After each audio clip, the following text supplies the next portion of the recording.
Bienvenue dans votre conseil santé de la semaine. Je suis Sébastien Hans, expert conférencier en médecine traditionnelle chinoise.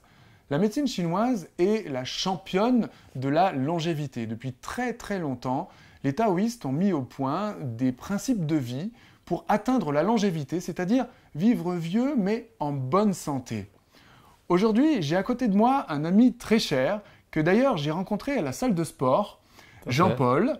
Bonjour Jean-Paul. Bonjour Sébastien. J'ai invité Jean-Paul aujourd'hui parce que Jean-Paul, on va le dire, a 75 ans. Oui, tout à fait. Oui. Même s'il ne les paraît pas du tout. Mais je confirme. Voilà, 75 ans, donc bravo parce que, comme vous pouvez le constater, il ne les paraît pas du tout.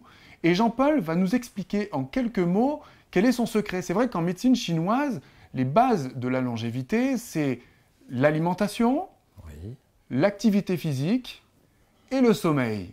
Alors, Jean-Paul, peux-tu nous expliquer sur ces trois principes, comment fais-tu pour conserver une telle longévité? Alors, tout simplement, pour l'alimentation, j'essaye de manger léger et de quitter la table en ayant une sensation encore de faim. Ne pas être rassasié. Ne pas être rassasié, voilà. Concernant l'activité physique, je m'entraîne 4 fois par semaine, à raison d'1h30 à chaque fois. Une fois pour le haut du corps, une fois pour le bas du corps. Et je n'oublie pas également d'entretenir mon visage. D'accord, donc travailler l'ensemble des muscles du corps. Mais aussi, ce qui est important, c'est le visage. Absolument. Donc, le visage, il ne faut pas oublier qu'on a autant de muscles dans le visage qu'on a dans l'ensemble du corps. Il ne faut pas l'oublier, ça. Donc, il faut ne pas oublier de travailler son visage et son cou. D'accord, très bien. Et concernant les heures de sommeil? Les heures de sommeil, mes nuits sont composées de 7 à 9 heures de sommeil, ce qui est tout à fait normal pour moi et ce qui me convient le mieux. Je n'oublie jamais, malgré tout, de faire une petite sieste de 15 à 20 minutes, donc après le repas. Oui. Tout de suite après le repas? Non, pas tout de suite après le repas. J'essaye d'avoir, de digérer en marchant, pendant une dizaine de minutes, et ensuite je m'accorde 15 à 20 minutes de sieste.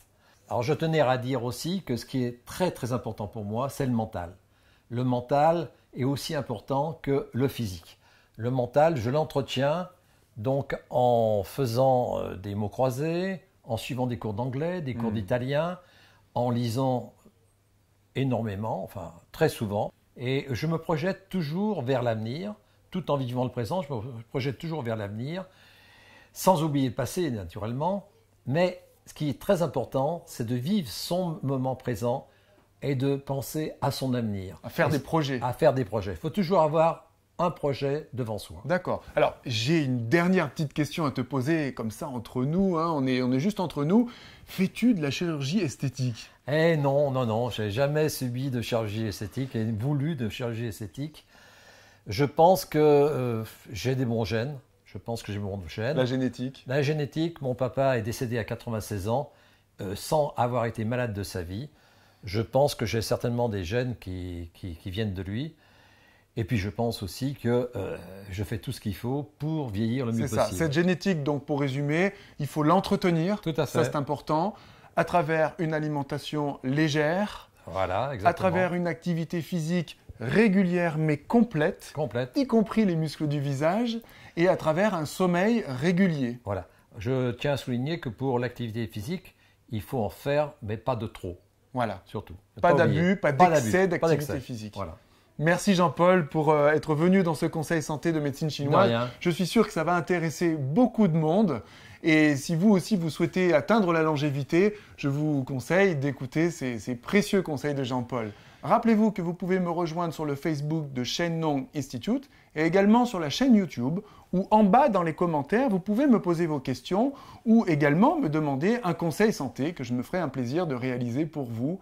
Je vous dis à très bientôt pour un prochain conseil santé. Merci.